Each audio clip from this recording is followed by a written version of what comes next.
So in 30 years, I imagine a world where we don't even recognize the materials that make up the things that surround us, whether it's the buildings that we're living in, the cars that we're driving, if we're even driving cars, the aircraft.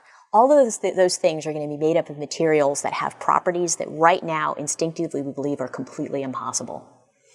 So, historically, all we've really tried to do is figure out how to shape the materials that we have, how to sort of temper them so that they're reliable and usable for building things.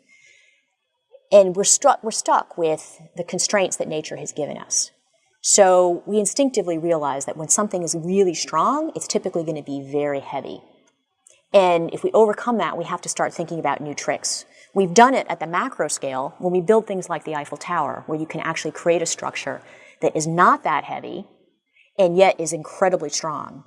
And we can think about how we might apply those basic principles now down at the atomic or the molecular level. So imagine those Eiffel Tower trusses being done in sort of molecules to molecules, where you can now start to control properties of materials that we always thought were impossible to exist in one thing, but by building it at the atomic level, we can actually force them to coexist. And so then imagine a building made of bricks where each individual brick is not only incredibly strong, but could be light as a feather.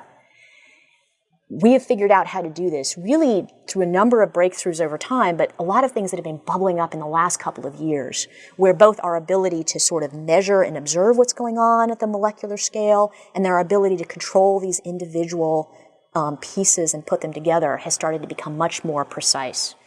And so now we can move from things that are sort of at the atomic or molecular level up to things that are nanoscale particles. And then from the nanoscale particles, we can control them to move together into things that are at sort of a millimeter scale size, something grain size, and then up to things where you can just start to see them.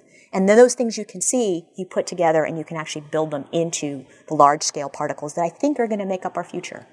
Things that are the buildings and the cars and the aircraft that will be surrounding us 30 years from now.